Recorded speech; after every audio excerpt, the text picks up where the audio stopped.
So I have two excellent chalice lighters. I got Dominic and Leo here.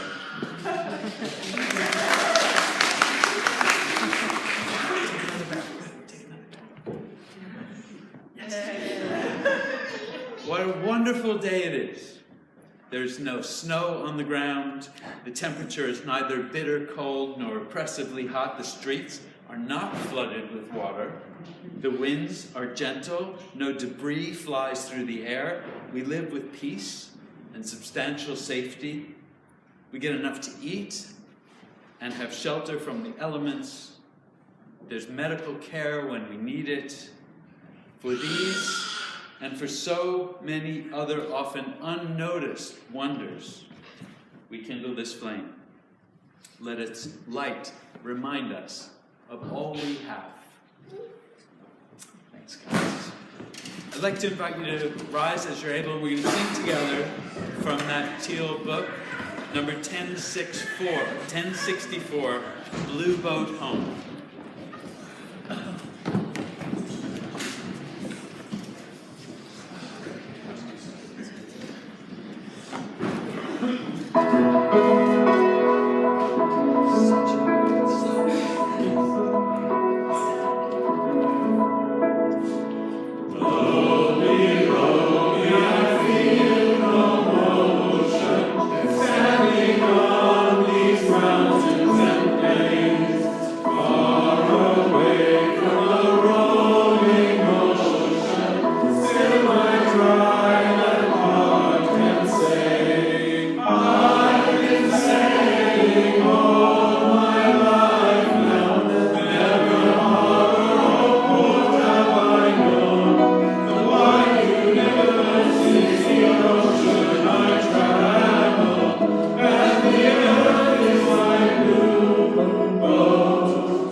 Souls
love that one so much.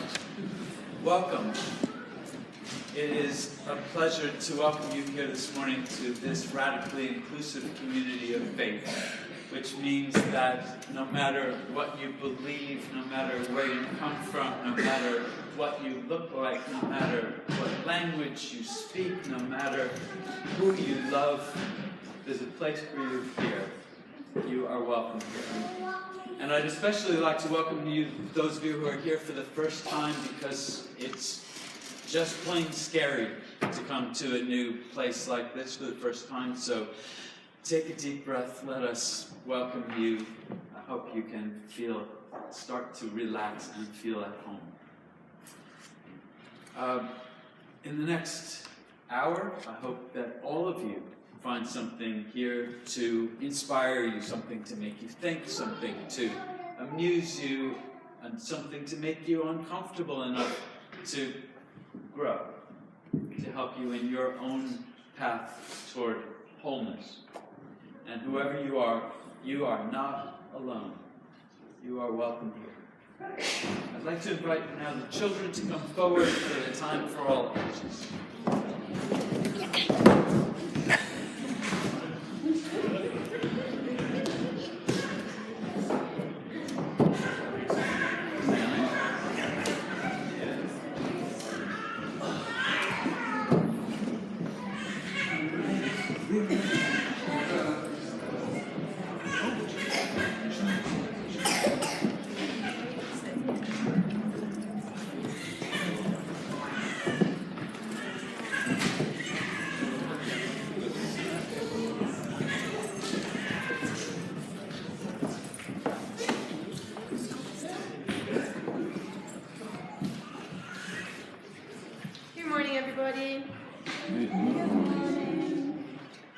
Once there was a forest.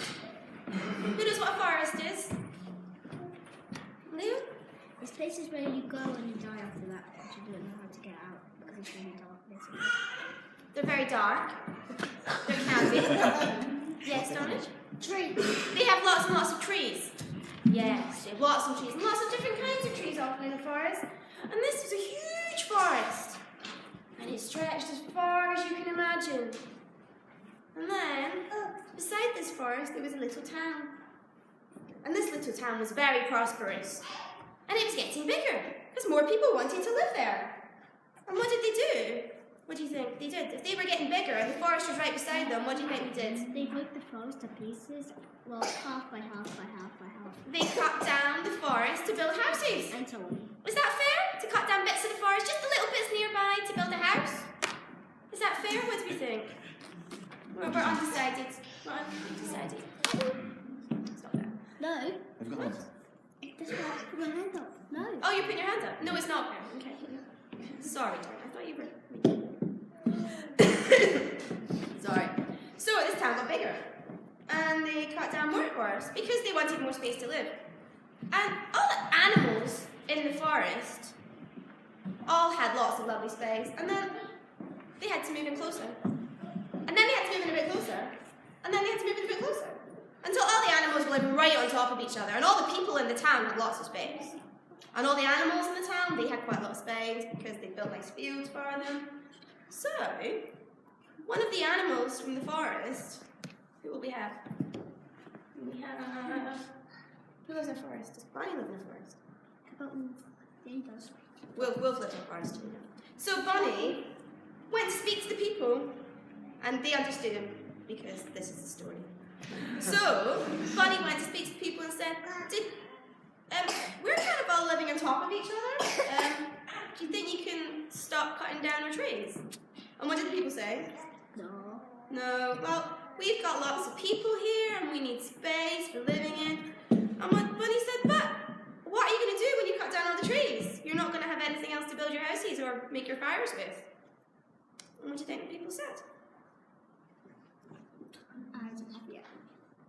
People were a bit confused by that because they had never thought of the trees running out. Because, I mean, this forest was as big as you could possibly ever imagine. But all the animals in the forest, they knew that the trees were going to run out one day.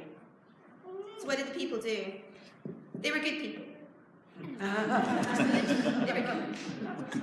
What do you think the good people did? Dominic, any idea? What could you do if you were running out of trees? What could you do to have more trees? You could plant some. You could plant some trees. So these people decided that if they were going to use up trees, they'd have to make more. So every single day, they went and planted a new tree for everyone they cut down. So all the people were happy and they had enough space, and all the animals were happy because they had trees.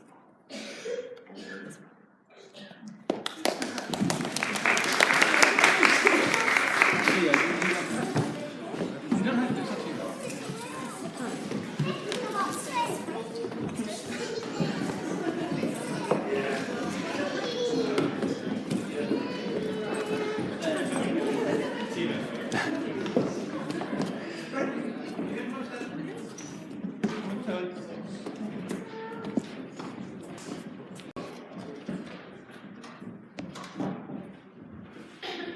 X by Imtiaz Darker.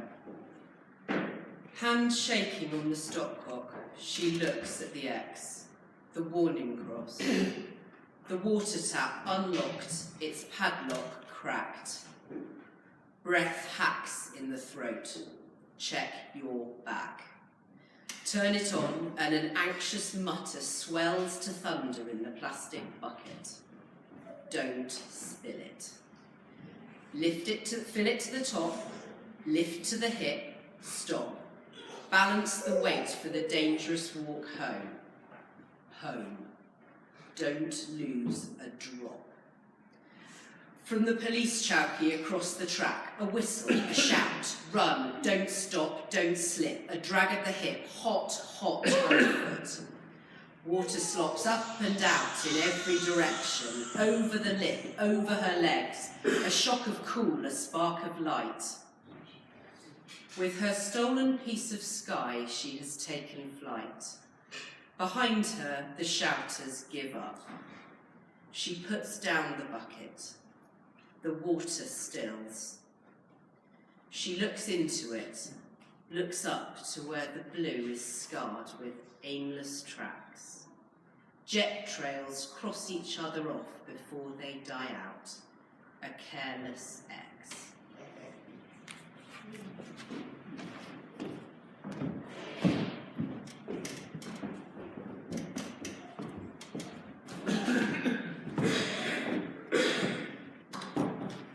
A Vision by Wendell Berry.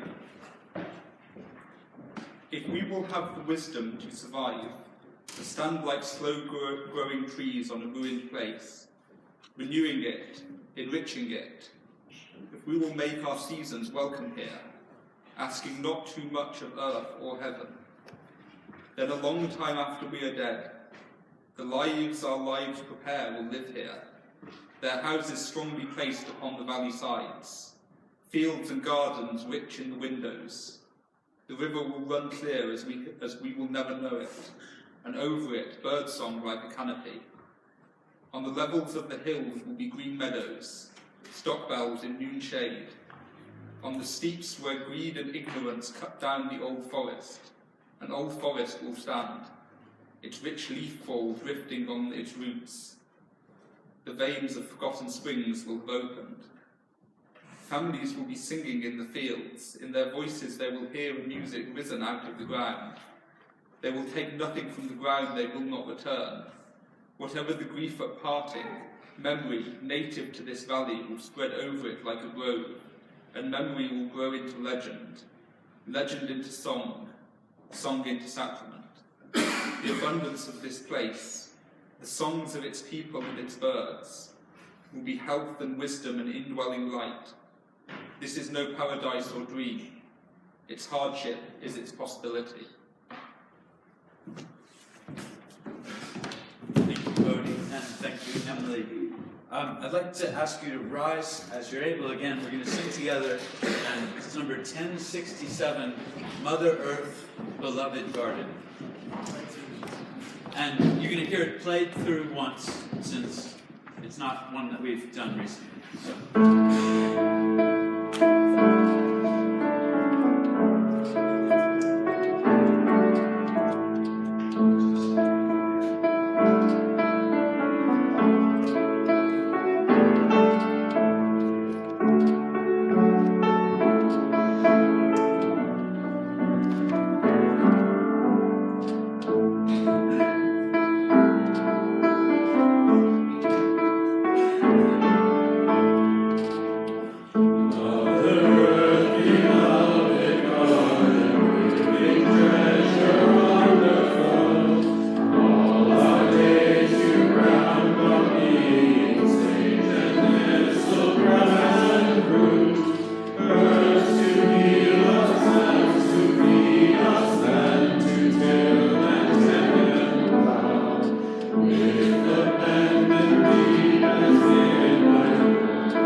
With the blade as sharp as morning, we ask you be here now. Father, fire, great transformer, share the passion of the sun. In our hearts your warmth revives us, fills our food and feeds our homes. Fading candle love within us, blazing desert with the wonder-acting power sound, we ask you be here now. Sister water ever flowing, ocean river, falling rain, drink me now and quench our thirsting cleanse us, we begin again. Mist and lights of hosts and changes, all that courage will allow. With the cup, the holy chalice, Christ, we ask you be here now. Our spirit intuition in the center of our souls. In your love we find relation, all connected we are whole. Timeless history, quiet conscience, deepest values, voices sigh.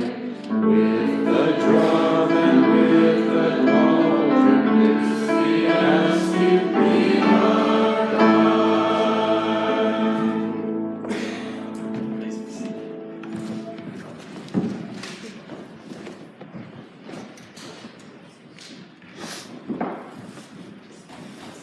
So, have you seen the new Star Wars film? Good. Who's seen it? Okay. And who's still planning to see it? Okay. So, without spoilers, I just want to say one thing, which is that I was really unsatisfied with the ending. Okay. I don't know if anybody else, because don't say what didn't happen or happened didn't happen. But I like stories with. Okay, it's okay, buddy. You can. I like stories that have, tidy endings. Clean it up, happy. I don't like to be left with a lot of questions, and then what? What happens next? What did that mean? What happened? So the end of this new Star Wars film just left me hanging, and it didn't feel great. And I have to admit that today's message is going to be one of those unfinished stories too, because there is no tidy ending, and there won't be questions answered. But unlike Star Wars, I'm not doing it to drag you here to buy tickets for the sequel, because he didn't pay in the first place. And as much as I'd like all questions to be tied up in a nice happy ending, the story ends up with more questions to wrestle with. So be warned, and you might want to keep some of your popcorn for comfort eating later. So today we're talking about environmental justice, about the ways in which our human relationship with the environment has not just been wasteful, not just damaging to our world, not just negligent, but it has been, and it is today, unjust to other people and other beings. And to begin, I want to tell you, in all honesty, that I used to be terribly disdainful of environmentalists. Is that a hiss? Oh, dear. Oh, dear. Okay, so I have to be honest, though, right?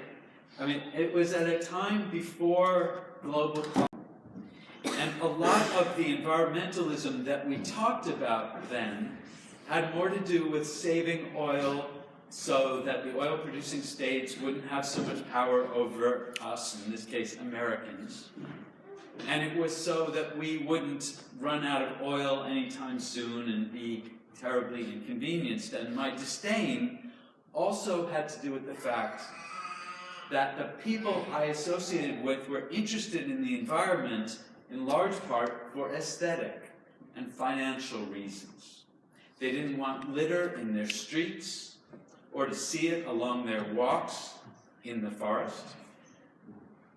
And they didn't want air pollution to spoil their historic monuments or reduce the value of their homes. And the way I saw it, they were making a choice to work on the environment rather than to work on justice issues.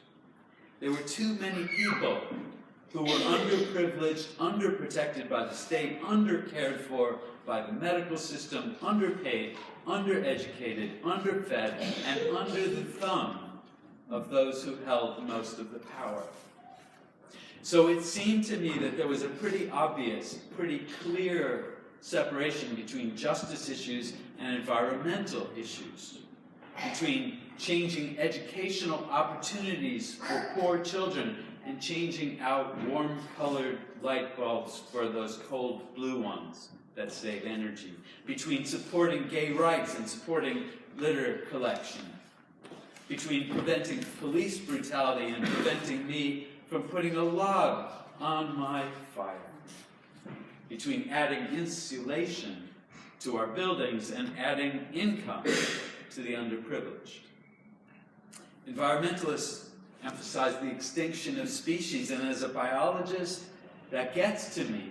We've eliminated plant and animal species that have survived thousands of years or more.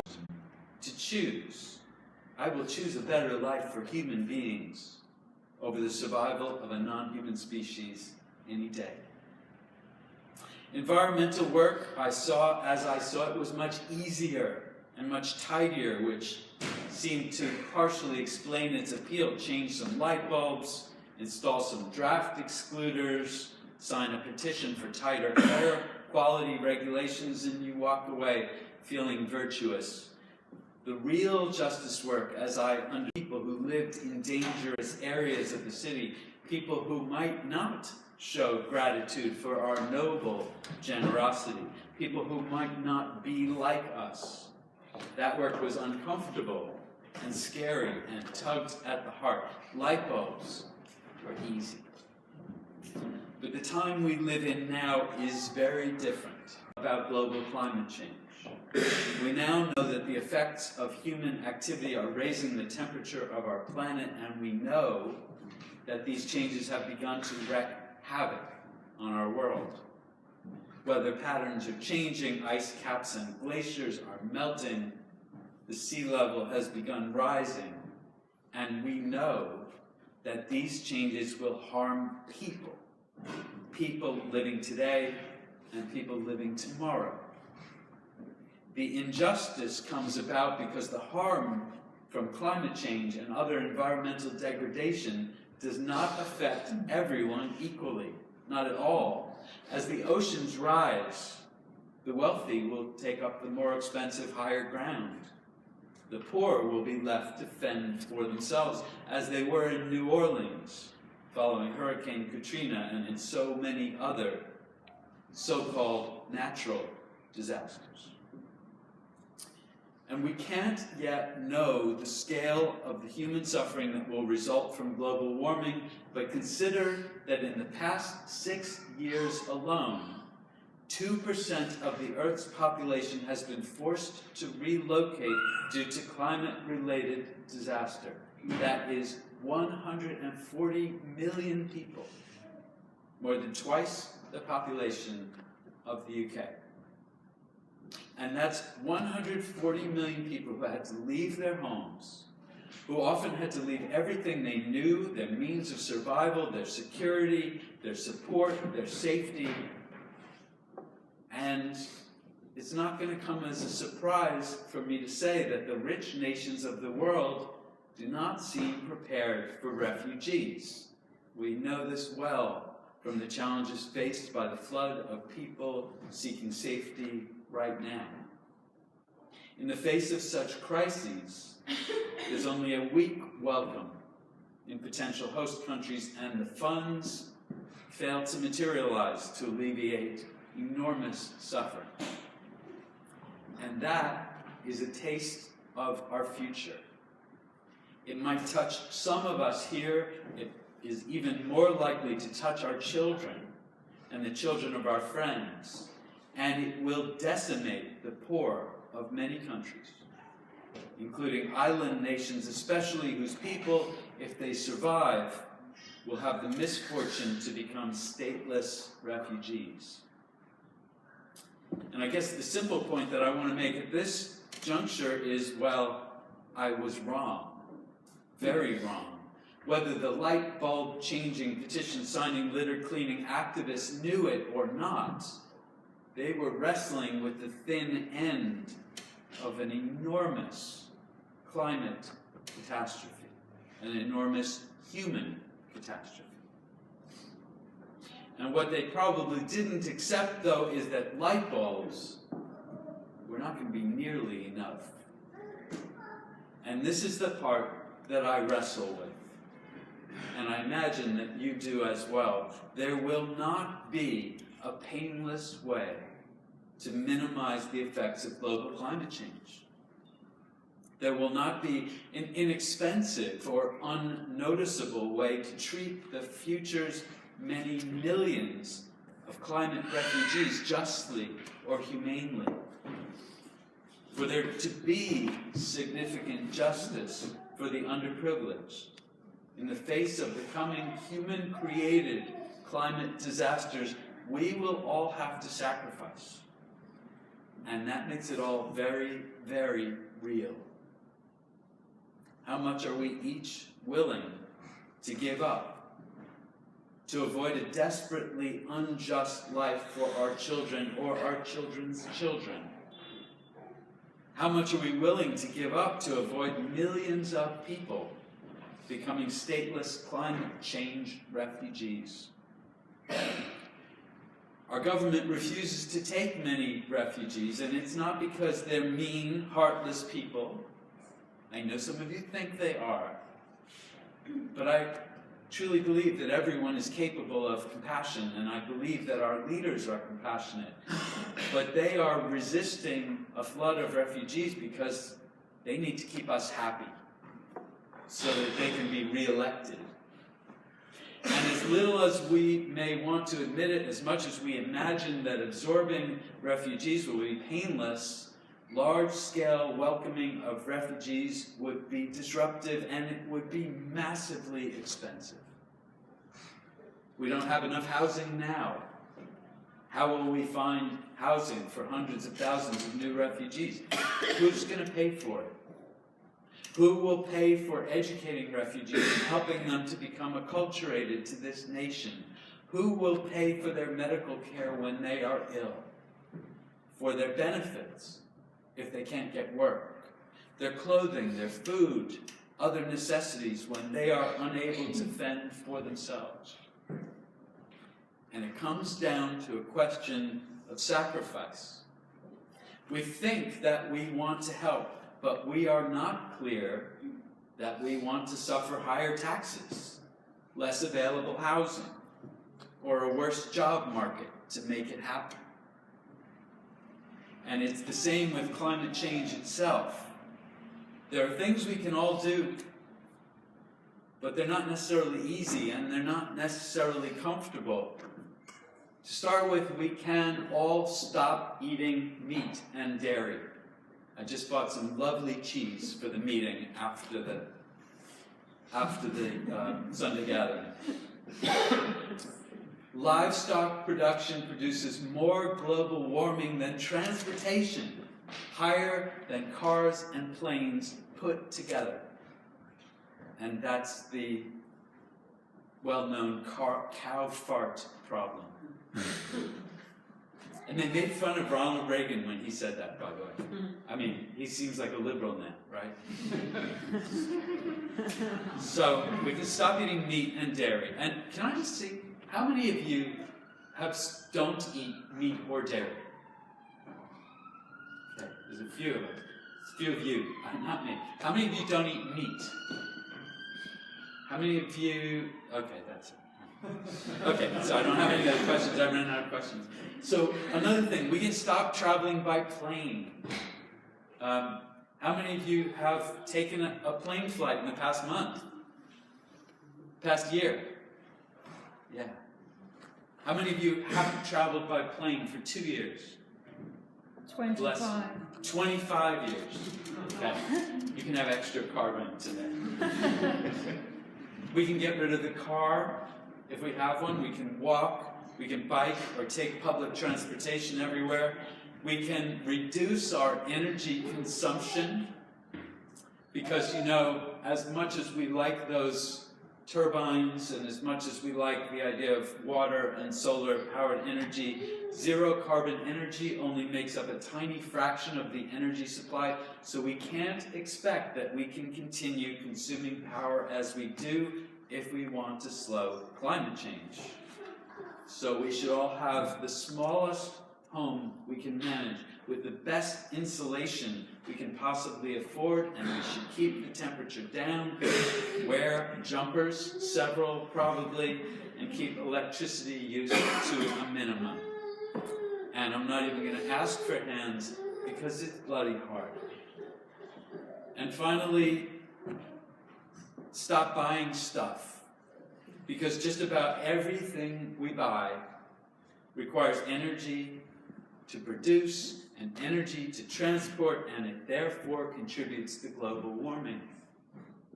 And then once you've done all that, give all of your disposable income to charities that will help alleviate injustice and expect higher taxes. And you would be left with a much less comfortable life than you have now, or that you'd like to have, and maybe you'd feel virtuous. Maybe you'd feel more content because you would know that you were contributing to a world of less suffering. Maybe our country would be in a better place because equality would be greater. But how much are you, how much am I, willing to give up for others, really? How much are you willing to give up to alleviate suffering?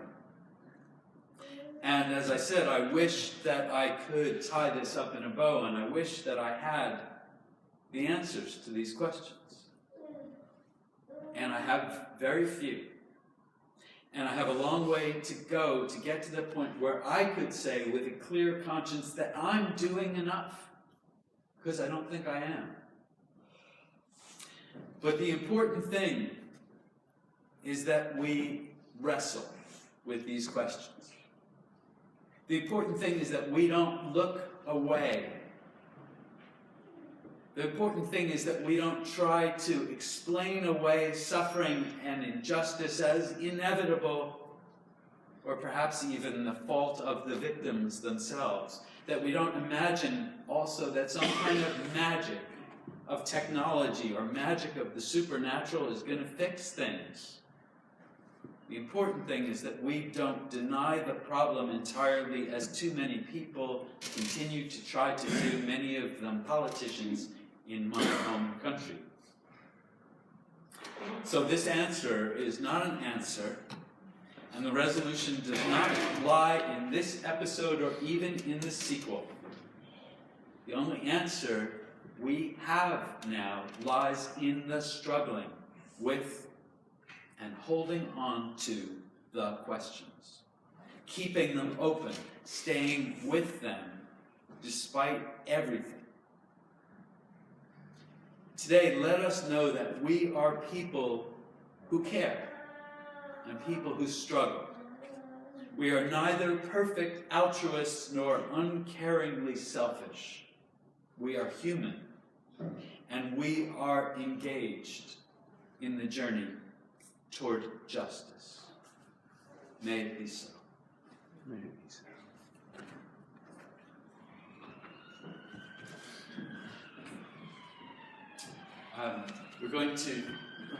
We're going to take a collection now, and as we always do, collections here are given to charity. For all of this month, we're giving to support CalAid.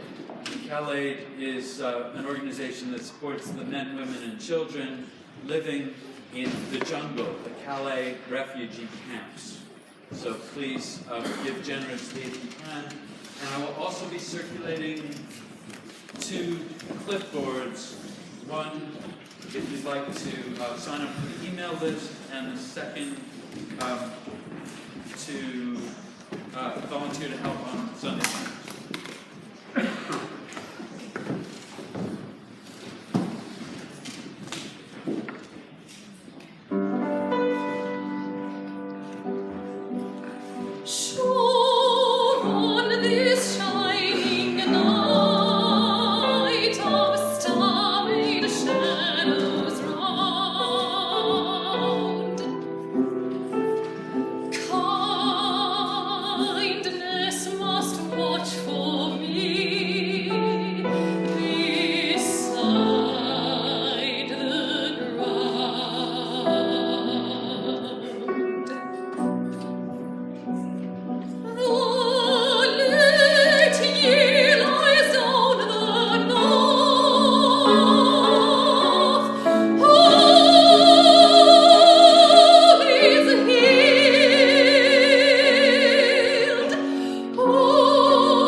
Thanks.